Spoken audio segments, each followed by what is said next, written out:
Mga tropang rider natin yan, mga naka-rider FI 2024 version. Update tayo mga tol. Ayan. Check natin si unit 2024 model. Yan, naka-rimset na, naka-flat seat na tayo mga tol.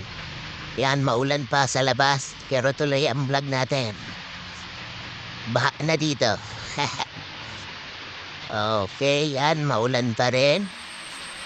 Ito mga tol, update tayo sa caliper ni Raider FI 2024 version. Ayan. Dual piston pa rin siya, pero iba na ang sukat niya sa Raider FI 2021 version 2022. Ngayon ay ang gamit nila is pang-carb na din. Same na siya ng pang-carb. Ayan, sa mga gusto magpalit ng rim set, iisa na ang 2023 to 24 version ng FI sa pang-carb.